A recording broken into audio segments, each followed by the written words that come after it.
رحمت اللہ۔ آج کا پہلا نشریہ سیف الرحمان کی زبانی اور پہلے اہم خبروں کا خلاصہ۔ قطر نے نہر سوئز کے واٹر اسٹیشن کو نشانہ بنانے والے حملے کی سخت الفاظ میں مذمت کی ہے۔ اس حملے میں 11 فوجی جاں بحق اور 5 دوسرے زخمی ہو گئے ہیں۔ قطر نے اقوام متحدہ کے ہیڈ کوارٹر میں تصویروں کی ایک نمائش منعقد کی ہے جس میں مسلح تنازعوں سے متاثرہ بچوں کی تصویریں رکھی گئی ہیں۔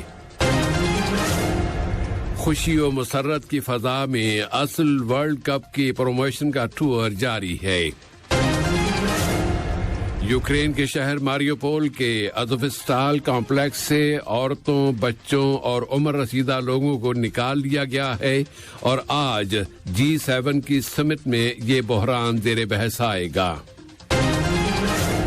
یہ تھا اہم خبروں کا خلاصہ اور اب پیش خدمت ہے ریڈیو قطر سے آج کا پہلا مفصل نشریہ۔ بسم اللہ الرحمن الرحیم۔ قطر نے برادر ملک عرب جمہوریہ مصر میں نہر سوئز کے مشرقی حصے میں پانی کی سطح بلند کرنے والے اسٹیشن کو نشانہ بنانے والے حملے کی شدید ترین الفاظ میں مذمت کی ہے۔ اس حملے میں 11 مصری فوجی جاں بحق اور 5 دوسرے زخمی ہو گئے ہیں۔ ہلاک ہونے والوں میں ایک فوجی افسر بھی شامل ہے۔ وزارت خارجہ نے اپنے ایک بیان میں قطر کے اس مستقل موقف کو دہرایا ہے کہ وہ ہر طرح کے تشدد اور دہشت گردی کو مسترد کرتا ہے، خواہ اس کی وجوہات و اسباب کچھ بھی کیوں نہ ہوں۔ وزارت خارجہ نے قتل ہونے والوں کے رشتہ داروں اور مصر کی حکومت اور عوام سے قطر کی جانب سے تعزیت کا اظہار کرتے ہوئے زخمیوں کی جلد از جلد شفا یابی کی تمنا کا اظہار کیا ہے۔ مسئلہ فلسطین کے بارے میں اپنے مستقل موقف کی بنیاد پر قطر نے قابض اسرائیلی حکام کے منصوبوں کی منظوری پر متنبع کیا ہے۔ ان منصوبوں کے مطابق مقبوضہ مغربی کنارے میں مزید 4000 رہائشی یونٹ تعمیر کیے جائیں گے۔ قطر نے کہا ہے کہ یہ منصوبے بین الاقوامی قانون اور بین الاقوامی قراردادوں کی صریح خلاف ورزی ہیں۔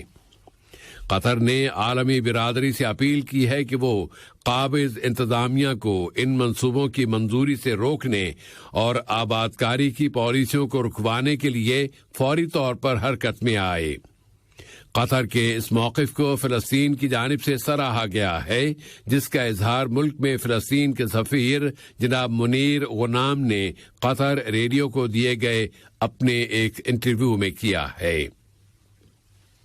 بچوں اور مسلح تنازع سے متعلق اقوام متحدہ کے سیکرٹری جنرل کی خصوصی نمائندگی کو 25 سال مکمل ہونے کے موقع پر قطر کی سرپرستی میں بچوں اور مسلح تنازع کی تصویروں کی ایک نمائش کا انعقاد عمل میں لایا گیا ہے۔ اس نمائش کا عنوان رکھا گیا ہے مایوسی سے امید کی جانب، بچے مسلح تنازعوں کے بعد۔ یہ نمائش اقوام متحدہ کے ہیڈ کوارٹر میں منعقد کی گئی ہے اور اس کے لیے وہاں قازقستان، مالٹا، عراق، ناروے، فرانس اور UK کے مستقل مشنوں کا تعاون حاصل کیا گیا ہے۔ اقوام متحدہ میں قطر کی مستقل مندوب الشیخہ علیہ احمد بن سیف آل ثانی نے اس نمائش کا افتتاح کیا ہے، جس میں عراق، شام، غزہ، دارفور، جنوبی سوڈان، ڈیموکریٹک کانگو اور تنازعوں کے دوسرے کئی مقامات کے بچوں کی تصویریں رکھی گئی ہیں۔ قطر کی مستقل مندوب نے اس موقع پر کہا ہے کہ قطر بچوں کو تباہ کن تنازعوں کے اثرات اور تعلیم کو حملوں سے بچانے کو اولین اہمیت دیتا ہے۔ انہوں نے کہا ہے کہ قطر مسلح کشمکشوں اور بچوں سے متعلق سیکرٹری جنرل کے خصوصی ایلچی کے دفتر کے تابع ان بچوں کے تحفظ کے مرکز کی میزبانی کر رہا ہے جو مسلح تنازعوں سے متاثر ہو گئے ہیں۔ میلے کی فضا میں فٹ بال ورلڈ کپ کا پروموشن ٹور جاری ہے، جبکہ اب فیفا قطر 2022 کے ورلڈ کپ کے افتتاح کو تقریباً 6 ماہ باقی رہ گئے ہیں۔ یہ ٹور پروموشن کے ان منصوبوں کا ایک حصہ ہے جن پر عرب دنیا اور مشرق وسطی میں پہلی مرتبہ منعقد کیے جانے والے اس مونڈیال سے پہلے عمل درآمد کیا جا رہا ہے۔ قطر میں اپنے پروموشن ٹور کے چوتھے روز آج یہ cup trading centre Doha festival city جائے گا۔ وہاں سے ٹریڈنگ سینٹر پلس فینڈوم اور پھر سوق واقف سے ہوتے ہوئے واپس مشیرب کے علاقے میں محمد بن جاسم ہاؤس پہنچے گا۔ اس سے قبل کل کے اس ٹور کے تیسرے روز یہ ورلڈ کپ 4 مختلف مقامات پر گیا تھا اور اس میں دحیل میں national command centre, Olympic and sports Qatar museum اور مارینا مسیل ایریا سے ہوتے ہوئے دوحہ کے دل مشیرب میں مجلس محمد بن جاسم پہنچا تھا۔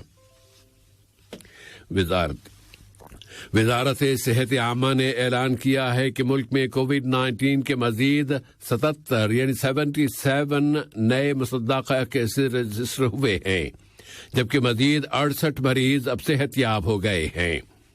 اس طرح قطر میں اب تک اس بیماری سے شفا پانے والوں کی کل تعداد 3,63,749 ہو گئی ہے۔ اب یوکرین میں ہونے والی جنگ کی تازہ صورتحال پر ایک نظر ڈالتے ہیں۔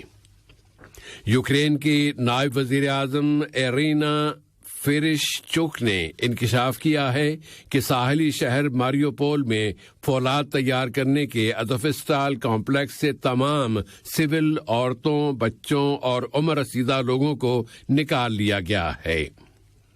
اس دوران میں یوکرین کی وزارت دفاع نے کہا ہے کہ روسی فوج نے ماریوپول پر اپنے حملے بند نہیں کیے ہیں اور یوکرین کے دفاعی دستے ازوفستال کے آس پاس ان حملوں کا مقابلہ کر رہے ہیں۔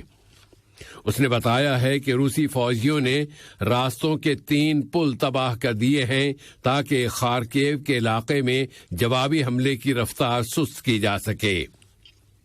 اس اثناء میں G7 میں شامل ملکوں کے قائدین آج ویڈیو کمیونیکیشن کے ذریعے یوکرین کے صدر ولودیمیر زیلنسکی کے ساتھ اپنی سمٹ منعقد کر رہے ہیں تاکہ یوکرین کی اس جنگ کی تازہ ترین صورتحال پر بحث کر سکیں۔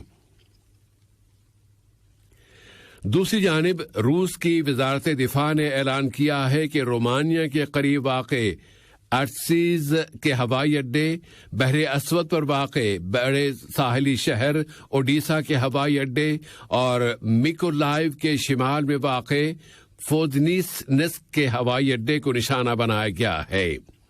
اور امریکی دباؤ کے ضمن میں امریکہ کے ایوان نمائندگان کی اسپیکر نانسی پیلوسی نے کییو کا دورہ کرنے کے بعد کہا ہے کہ روس کا نام دہشت گردی کی سرپرستی کرنے والے ملکوں کی فہرست میں شامل کر دیا جائے۔ نانسی پیلوسی نے کہا ہے کہ اس اقدام سے ماسکو پر لگائی گئی پابندیوں کے اثرات میں مزید اضافہ ہوگا۔ آج اتوار کے روز سن 2022 کے لبنانی پارلیمانی انتخابات کا دوسرا مرحلہ شروع ہو رہا ہے۔ اس میں یورپ، شمالی اور جنوبی امریکہ، افریقہ اور امارات میں مقیم لبنانی باشندے ووٹ ڈالیں گے۔ ان انتخابات کے ذریعے 128 ممبران پر مشتمل نئی پارلیمنٹ منتخب کی جائے گی جو اگلے 4 سال کام کرے گی۔ اس سے قبل ان انتخابات کے پہلے مرحلے میں گزشتہ جمعے کے روز عربی ملکوں اور ایران میں مقیم لبنانی باشندوں نے ووٹ ڈالے تھے، جبکہ خود لبنان میں موجود لبنانی باشندے رواں مہینے مئی کی 15 تاریخ کو پارلیمانی الیکشن میں ووٹ ڈالیں گے۔ ایٹمی مذاکرات سے متعلق یورپی یونین کے کوآرڈینیٹر انریکو مورا پرسوں منگل کے روز تہران کا دورہ کریں گے۔ یہ دورہ ایسے وقت میں کیا جا رہا ہے جبکہ یورپی یونین نے اعلان کیا ہے کہ وہ جمود کو توڑنے اور سن 2015 میں ایران کے ساتھ طے پانے والے ایٹمی سمجھوتے کو بچانے کی کوششیں کر رہی ہے۔ ایران کے ایٹمی مسئلے سے اب شمالی کوریا کے ایٹمی مسئلے کی طرف چلتے ہیں۔ جہاں شمالی کوریا نے جنوبی کوریا کے فوجی ذریعوں کے مطابق سمندر سے خشکی پر مار کرنے والا ایک بیلسٹک میزائل داغا ہے۔ اس سے چند گھنٹے پیشتر امریکہ نے متنبع کیا تھا کہ پیونگ یانگ اگلے چند ہفتوں میں پھر سے ایٹمی تجربے شروع کر سکتا ہے۔ اس سال کے دوران پیونگ یانگ کا یہ 15واں میزائل ٹیسٹ ہے۔ اس سے پہلے اس نے گزشتہ مارچ کے مہینے میں بین البراعظمی میزائل داغا تھا، جو سن 2017 کے بعد اس کا اس نوعیت کا پہلا تجربہ تھا۔